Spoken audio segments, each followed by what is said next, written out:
Affairs was begun back in the 1940s here in the Bay Area.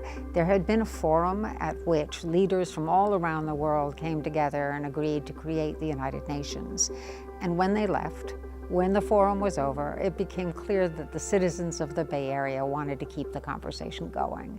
And so World Affairs was born. Back then, it was all about bringing leaders from around the world to give public lectures, and we still do that. But since then, we've learned a lot more about how people learn. They learn by engaging, by touching, by feeling. They learn by having an actual conversation rather than listening to someone else talk. So back in 2001, we created something called the Global Philanthropy Forum. We found that there were many leaders throughout the Bay Area, and particularly in Silicon Valley, who created great wealth. But they didn't have a sense of what that wealth could do. They didn't know whether philanthropy worked. And so we made it our job to show them what works. The Global Philanthropy Forum includes an annual conference and some meetings in between, but what it's really about is matchmaking among philanthropists. So if a philanthropist wants to attack a certain issue or a certain problem in a certain place, we introduce them to other philanthropists who are doing just that. So they can learn together, they can collaborate if that makes sense, but so they could persevere together.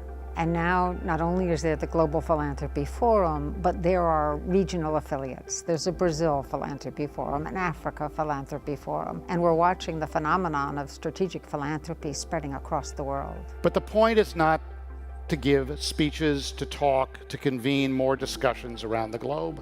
The point is to act, and to act boldly. I think the question we face is whether we've become so polarized as a country that we're forfeiting our ability to solve large problems together. World Affairs creates a neutral platform, a truly neutral platform, a safe space for citizens to come together, to weigh really tough issues, to come to their own point of view. And so while we don't take positions or express a political preference of one sort or the other, we try to make sure that our members are introduced to the networks and the knowledge they need to act on their views. One of the topics that keeps coming back up is the issue of Benghazi. You were in government then. What did happen in Benghazi?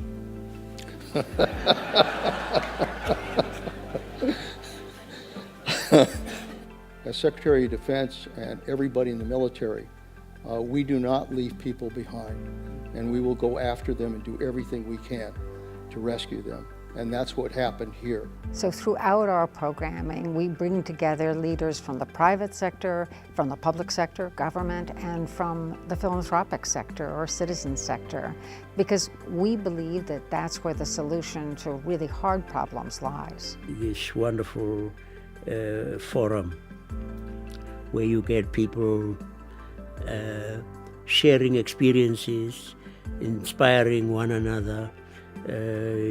You're doing wonderfully well.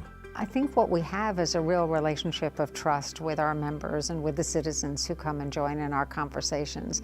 They figure if World Affairs is going to put on a program on that subject, it is a subject that matters. They can come on down to 312 Sutter Street, or they can join us online, and they will come away saying, that's a conversation that matters.